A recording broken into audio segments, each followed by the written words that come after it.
안 좋은 아파트들이 더 영향을 받는 거지, 좋은 아파트들에는, 원래 비슷한 아파트에는 이런저런 이야기 하다가 입 풀었고요. 저희 풀었고. 네, 오랜만에 바람의 색상님을 모시고 한번 또 이야기 나눠보려고 합니다. 지난번에 망원동인가요? 아, 거기서 찍었었죠. 그렇죠. 마지막에. 예. 망원동에서 간단하게 촬영을 했고 제가 이렇게 주스통 들고. 네.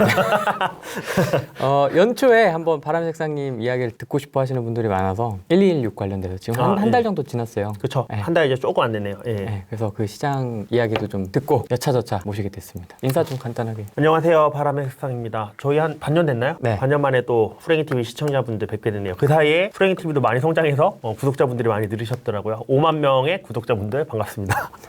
정책 도대체 네. 이게 지금 뭐 아직도 더 추가 카드가 있다고 만지작거리고 있고요. 그렇죠. 일단 네. 1216부터 좀 얘기를 해주시죠.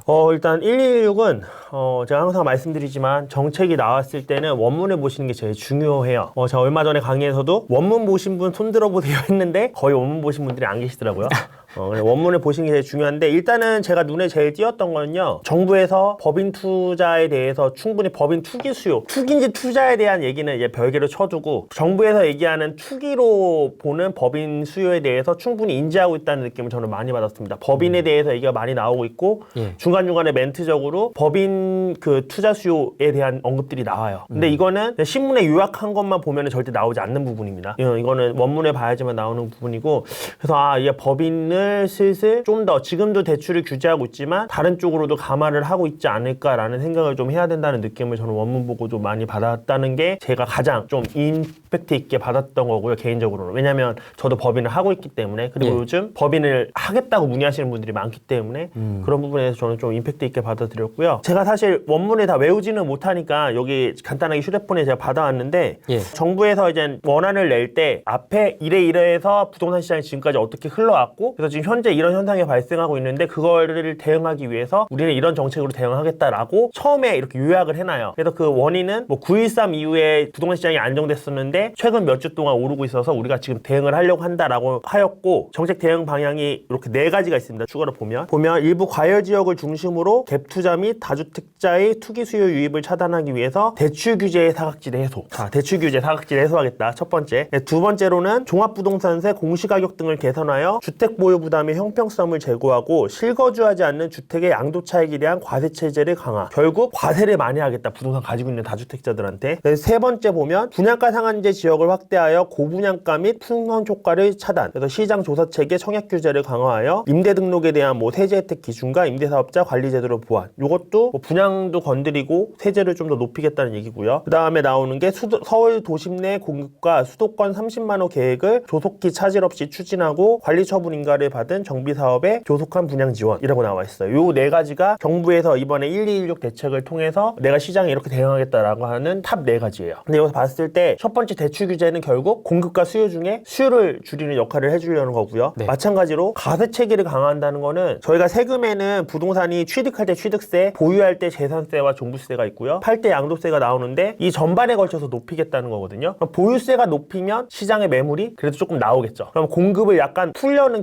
의미도 있는 거고요. 과세 체계를 높인다는 건. 또 너 이제 세금 올릴 거니까 부동산 사지 마, 다주택자들. 수요를 줄이려는 측면도 있습니다. 근데 봤을 때 양도세가 올라가면 보유세가 높아져도 일단 매물들이 많이 출하되기는 사실상 쉽지 않아요. 그래서 그런 부분을 감안을 했을 때 공급에 영향이 있다기보다는 요 두 번째 대응 방안도 결국 수요를 줄이겠다. 너 앞으로 사면 세금 많이 때릴 거니까 사지 마 라는 쪽의 대응 방안이라고 보는 게 좋을 것 같고요. 세 번째 분양가 상한제 같은 경우는 얘기 많이 나왔지만 분양가 상한제를 하면 실질적으로 공급이 줄어듭니다. 지금 정부에서는 계속 공급이 부족하지 않다고 얘기를 하고 있어요. 그리고 1216 원안에도 보면 뭐 앞으로 얼마만큼의 공급이 계획되어 있기 때문에 모자르지 않고, 그리고 지금 뭐 사업지가 몇백, 200 몇 개 정도 되는데 걔네들도 진행이 되면 거기서도 공급 물량이 나오기 때문에 결코 공급이 부족하지 않다라고 얘기를 하는데, 일단 첫 번째 저는 그 얘기를 듣고 조금 재밌었던 게, 정비 사업이요 멈추지 않고 그 200 몇 개의 정비 사업이 끝까지 마무리가 돼서 공급 물량으로 바뀌려면요 시장의 주택 가격이 계속 상승해야 됩니다. 시장의 집 가격이 계속 상승하지 않으면요 초기 단계에 있는 정비 사업들은 다 스탑돼요.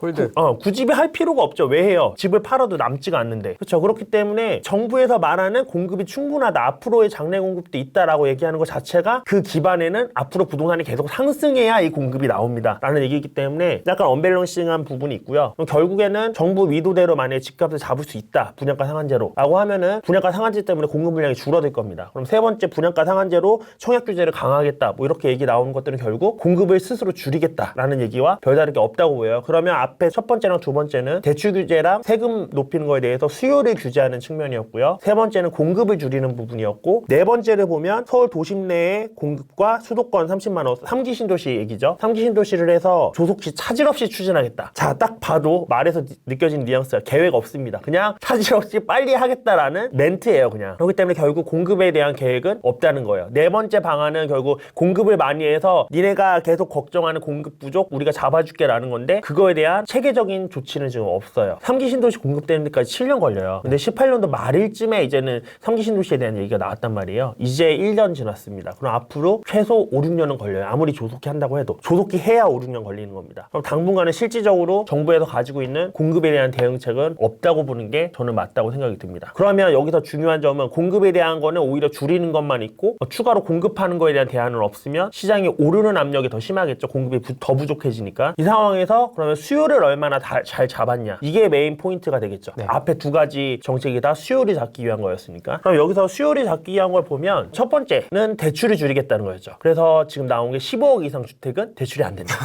15억 이상 주택은 대출이 안 된다였는데, 최근에 개포 프레지던스 자이 분양을 했었는데 84제곱미터, 그러니까 34평 이상은 다 분양가가 15억이 넘었습니다. 근데 경쟁률 보신 분들은 아시겠지만 우리나라에 이렇게 돈 많은 사람들이 많아? 물론 일반 분양 물량이 많지는 않았어요. 솔직히 말씀을 드리면. 맞습니다. 많지는 않았음에도 불구하고 어찌됐든 그만한 경쟁률이 나왔다는 거는 15억? 대출 안 나와도 우리 충분히 이거 낼 수 있어 라고 생각하는 수요가 우리가 생각하는 것보다 많다는 소리입니다. 그러면 과연 이 15억 이상 대출을 줄임으로 인해서 그냥 일반 분양 물량들이 타격을 받을까라고 했을 때 시장의 유동성이 지금으로 봤을 때는 아직도 많기 때문에 쉽지는 않을 거라고 봐요. 부자가 그러면 많은 것 같아요. 예, 부자가 생각보다 많아요. 저도 부럽습니다.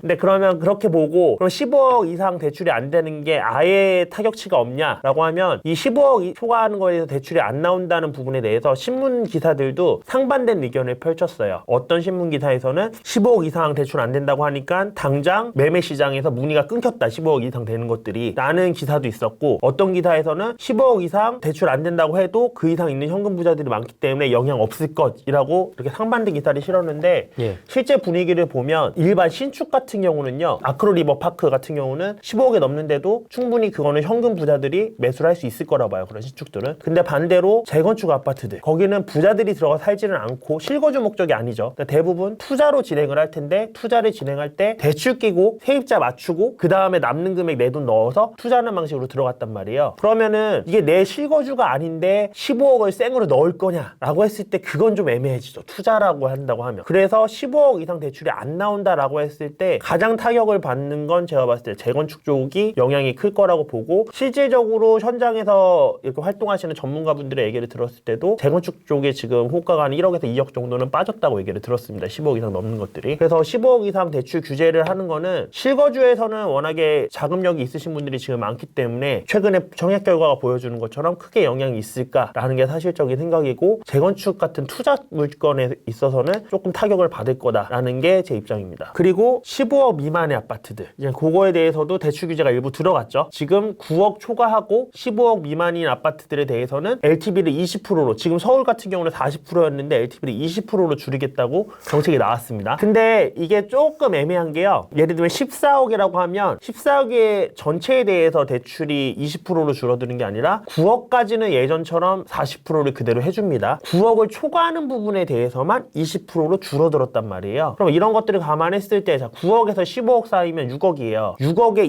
20% LTV 줄어든다고 하면은 얼마 줄어드는 거죠? 1억 2천 줄어드는 거죠. 그러면 자, 내가 딱 15억 넘지 않는 14억 9,900만 원짜리 아파트를 사요. 그거 사는 사람이 현금 1억 2천이 없어서 나 이 아파트 못 사겠어 라고 할까요? 그렇진 않겠죠. 전 그 가능성은 되게 낮다고 보거든요. 그렇기 때문에 그냥 단순히 LTV가 20%로 줄어, 대출이 20% 적게 나와 라고 하면은 엄청나게 큰 수치처럼 느껴질 수 있겠지만, 실질적인 시장에 적용되는 거를 봤을 때는 그렇게 큰 타격치는 없을 거라고 저는 생각이 듭니다. 1억 2천 정도밖에 안 되기 때문에 뭐 이게 방송 들으시는 분 중에서는 야 1억 2천이 뭐 네 집 개 이름이야 이렇게 얘기할 수 있으시겠지만 지금 부동산 시장 돌아오는 거 보면요 이런 말씀은 좀 너무 과격할 수도 있겠지만 1억 2천이 진짜 네 집 개 이름처럼 그냥 거래되는 시장입니다 지금. 그래서 하룻밤에도 막 네. 호가가 막 그래서 그게 크게 영향은 없을 것 같고 오히려 이 대출 규제 때문에 15억 이하의 아파트들 예를 들면 내가 어느 지역의 아파트를 살려고 계속 보고 있었어. 아 혹시 조정되지 않을까 여기? 지금 공급도 많고 시장 분위기 계속 안 좋고 정부에서 규제 들어간다는데 조정되지 않을까라고 노려보고 있던 14억 5천만 원의 아파트들 그러면 요거 몇 천만 원만 올라가면 15억 넘으면서 대출이 하나도 안 나옵니다. 그러면 9억에 40% 대출 받으면 3억 6천 나오고요. 여기에 넘는 6억에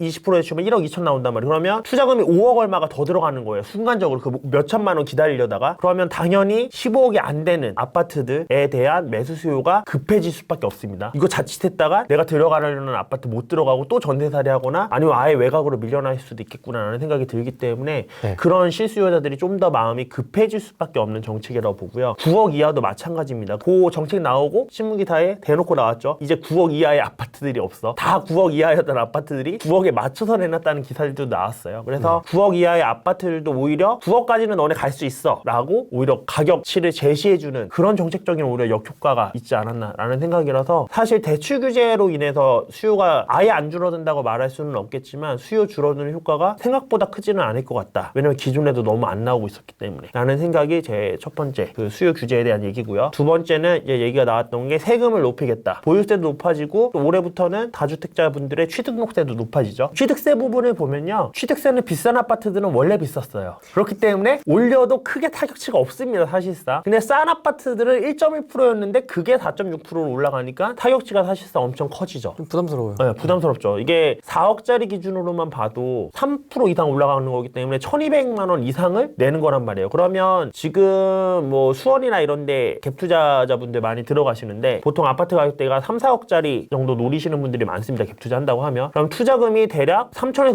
5천 사이를 투자금 노리고 들어가요. 그러면 들어갈 때 얼마 정도 보고 들어가시는지 모르겠지만 3, 4천 넣고 3, 4천 먹거나 5천 먹거나 요 정도를 일단은 보수적으로 잡고 들어가시는 분들이 많으실 거란 말이에요. 그러면 들어가는데 일단 입장료로 취득세를 1,500만 원에 더 내고 그 다음에 4천 버는 거는 예전에 입장료 500 내고 들어가서 4천 버는 것과 지금 2천만 원 내고 들어가서 4천 버는 거는 완전히 다른 얘기거든요. 그렇기 때문에 그런 부분이 오히려 더 영향을 받지 않을까 취득록세에 있어서는 그런 생각이 들고요. 그러면 취득세 높이는 거에 대해서는 사실 안 좋은 아파트들이 더 영향을 받는 거지 좋은 아파트들에는 원래 비쌌던 아파트에는 크게 영향치가 없습니다. 그럼 두 번째 그러면 그래 비싼 아파트에는 우리가 보유세를 높일게 라고 해서 종부세랑 재산세를 높이겠다는 얘기를 공언을 했습니다. 네. 그래서 종부세는 실질적으로 올해 이미 5%가 올라갔고 작년 기준으로 올해 또 5%가 오를 예정이고 후년 내후년까지 계속해서 오를 예정이거든요. 그럼 그렇게 오르게 되면 제가 이번에 가지고 있는 법인 앞으로 되어 있는 게 공시지가 10억 정도 나왔거든요. 근데 그러면 4억 초과하는 거에 대해서 법인이 종부세를 한 300만 원 좀 넘게 낸 것 같아요. 그러면 그런 거 감안하면 앞으로 그게 15% 정도 더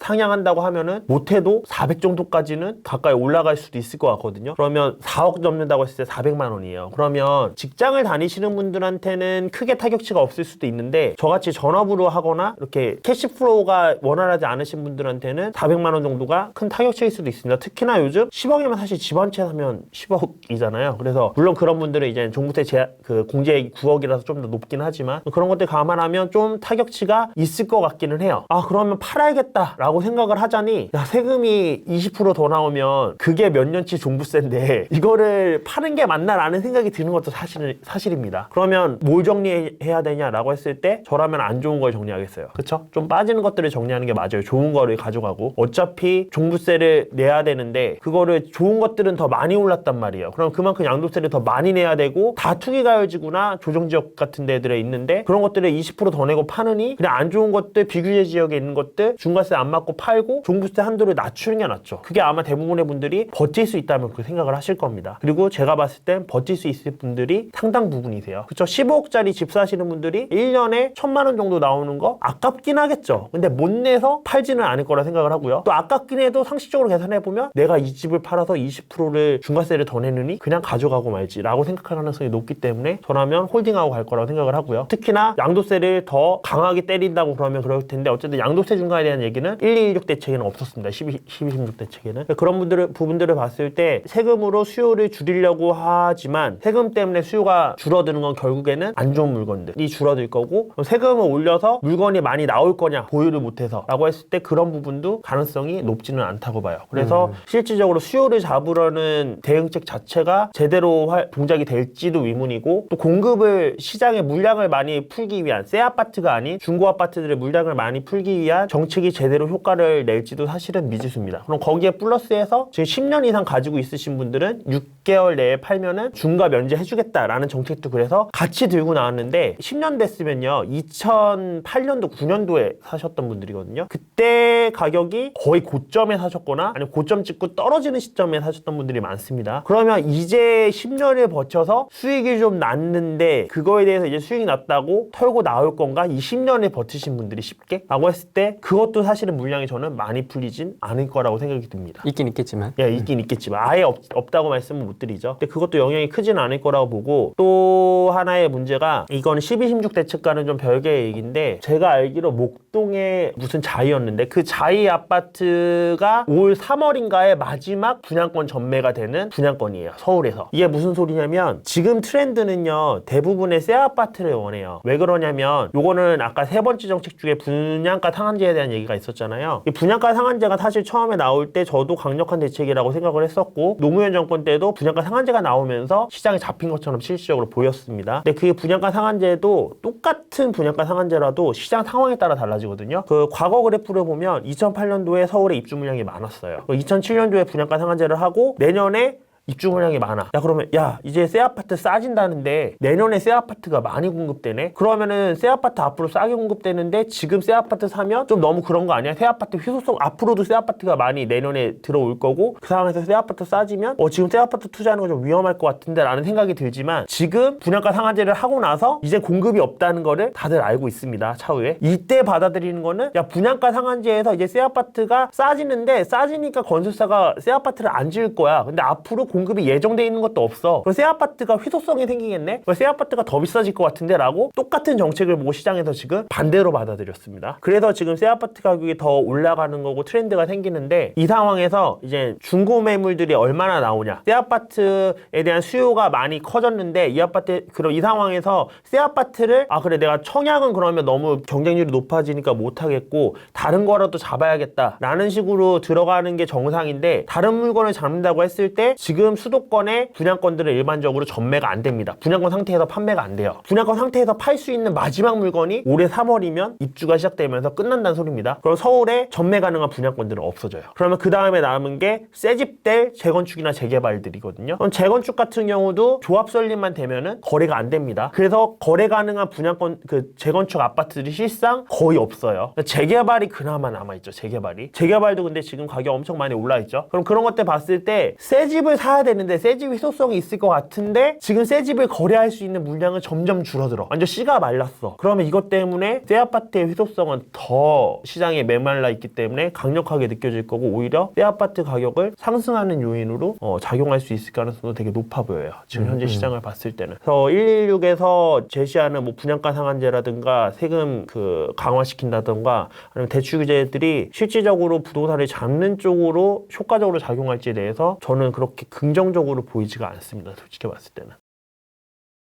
지금 한 달 정도 지났잖아요. 예. 1월 중순 정도 됐으니까 지금 시장 분위기 좀 어떤가요? 규제 지역은 사실 그렇게 열심히 모니터링하고 있지는 않습니다. 솔직히 말씀드리면. 왜냐면 저는 투자자인데 투자처로서 서울이 매력을 잃은 지는 벌써 몇 년 됐어요. 네. 이미 규제가 한참 전에 들어갔었고, 아마 전에 후랭이님과 인터뷰했을 때도 서울은 투자처로서는 조금 애매하다. 실거주를 하면 모를까라고 말씀드렸을 거예요. 근데 그 외에 비규제 지역들을 보면 뜨거워도 이렇게 뜨거운 시장이 없습니다. 지금 거의 뭐 시장이 미쳤다고 보일 정도로 불장이라고 불려요. 그냥 다 불장이에요. 진짜 뜨거워요. 그냥 아무거나 막 사라고. 네, 진짜 그래야 되지 않을까 싶을 정도로, 사실 아무거나 사라고 저는 말씀은 안 드리는데 그냥 다 오른다고. 그래야 되지 않을 짤이 정도로 야 여기 입지 안 좋아서 여기 들어가는 건 좀 그런데요 라고 제가 비추천드렸던 지역까지도 좀 다 오르는 분위기예요. 그래서 진짜 좀 시장이 무섭게 흘러가는 분위기입니다. 여러분들이 실제 느끼시는 것과는 다르게 시장이 엄청 뜨거워요. 지금 외곽 지역 같은 경우도.